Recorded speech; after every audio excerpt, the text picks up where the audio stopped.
Halo semuanya, hari ini kita akan berkunjung ke tambak garam di Desa Punter, Kecamatan Pademaung. Sebelumnya, siapa sih yang nggak tahu tambak garam? Tambak garam adalah lahan datar di pinggir pantai tempat air laut diendapkan dan dibiarkan menguap oleh panas matahari sampai akhirnya berubah menjadi kristal garam. Jadi, garam yang biasa kita pakai untuk masak itu melewati proses panjang dan penuh ketelatenan. Nah, sekarang mari kita lihat lebih dekat bagaimana proses ambak garam dilakukan. Cara menikah di gas bersama Kimura pernikahan apa cerita aki itu cuma menikah ngambil ngalak topik tentang tambak garam tentang terjadinya garam ya. Ketika apa Pak tahap lu keluna dalam proses apa kibuja dari aintase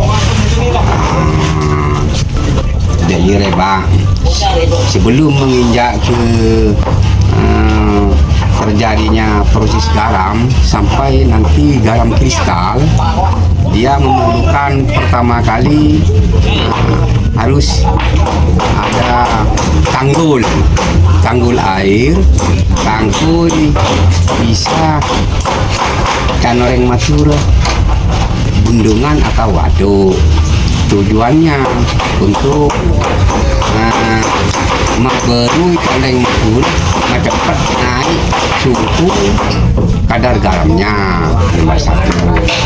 Setelah nanti ada di waduk, dia juga memerlukan banyak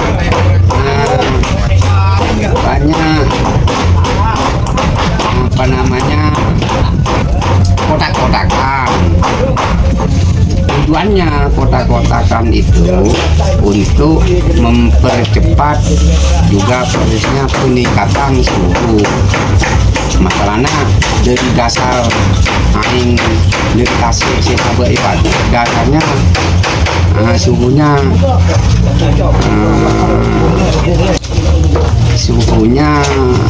0 sehingga masuk ke waduk bisa naik antara naiknya bisa 5 kekotakan satunya terus naik bisa 6 dan pada waktu sebelum proses digarap ada banyak kotakan atau kotak-kotak. Setelah untuk memasuki jadi garam atau kristal garam, dia juga memerlukan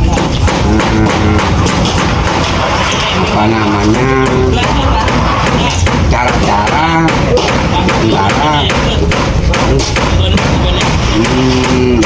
yang dibuat untuk jadi garam kristal itu membutuhkan juga lahan yang dibuat garam kristal itu, terus ada pemadatan.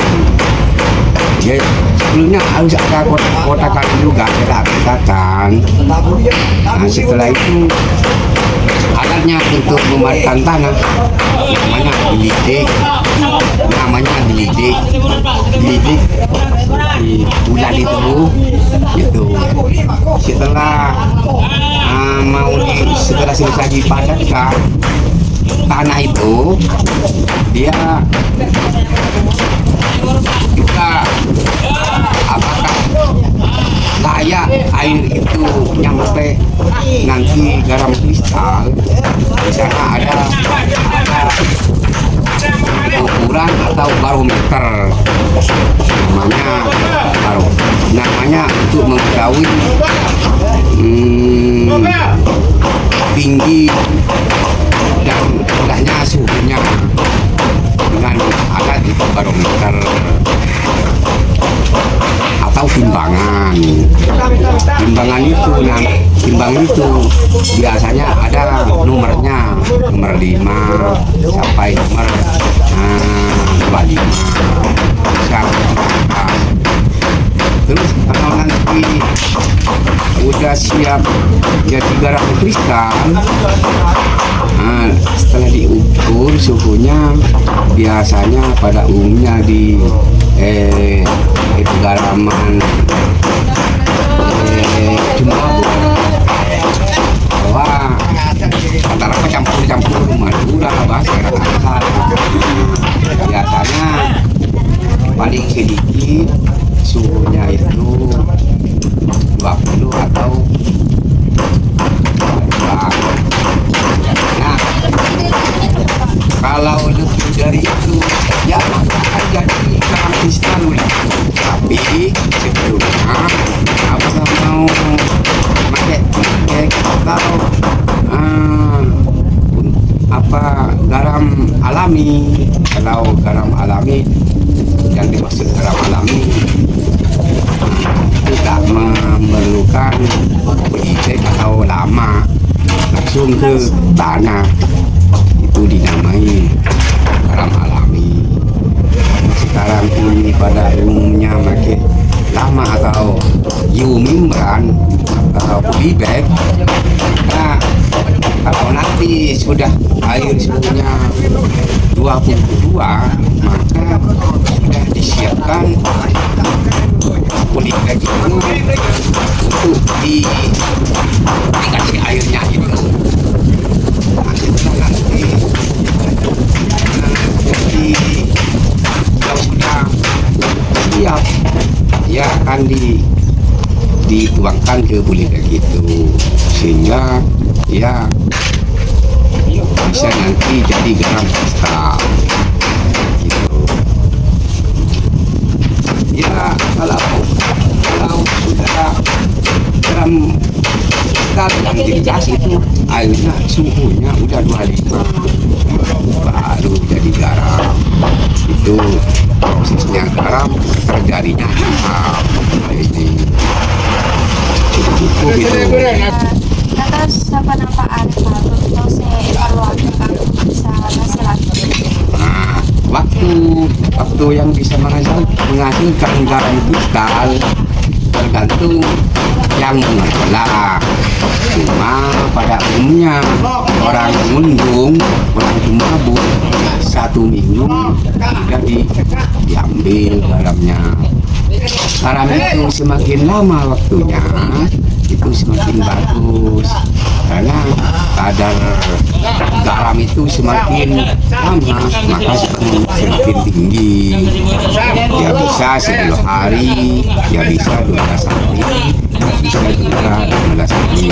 Masalah itu tergantung yang mau ambil ke kalinya itu. Biasanya paling habis itu Yang paling biasanya pada umumnya orang sini 12 hari atau 12 hari. Ya, terus lagi penakar saya pengaruh kualitas buja saya hasil lagi. pengaruh Saya pengaruh kualitas bujanya. faktornya untuk membuat kualitas atau membran nomor 1 harus orang itu terampil, maksudnya begitu harus bisa ber, harus airnya juga yang untuk dimasukkan itu juga harus juga, baru hasil garamnya itu kualitasnya bisa dikatakan kali baliknya. Kalau orangnya itu bersih bisa kali 2 atau 3, agak jelek bisa kali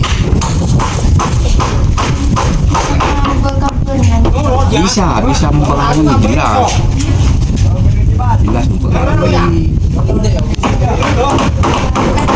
Bicara aja ke kadar buja kan tapi sama proses. Caranya itu nomor 1 harus dirinya bersih dan airnya bersih, dan pokoknya semuanya harus steril. Ya baru garam itu tetap kualitasnya bagus. Kenapa bedanya antara abadi buja kalau tradisional tradisional dan modern Bapak? Ya beda. Kalau tradisional itu nomor satu, hasilnya kualitasnya itu, hasilnya produksinya itu kalau bukan modern ya sedikit. Kalau udah modern yang jelas hasil produksinya itu lebih tinggi dan lebih banyak. Sebenarnya kalau udah modern yang jelas itu udah pakai itu miumipran atau polybag. Beda. Kalau tim lama itu tak pakai polybag, pakai tangan. Berarti beda ya Bapak? Jelas beda, itu bedanya. Terus berarti kenapa pengaruh cuaca dan hasil produksi buja Bapak? Ya kalau masalah cuaca tak mendukung, juga hasil garam itu ya tak memenuhi, tak memuaskan pada pencapir garam. Kalau cuaca tak mendukung, sebaliknya kalau cuaca itu cerah dan mendukung, maka bagi petani itu ya alhamdulillah hasilnya itu bagus dan meningkat. Berarti kalau hujan itu Ya nggak bisa hasil. Ini kalau hujan itu nggak bisa hasil karena sekarang itu memerlukan panas. Kalau dingin ya gas stop tak bisa.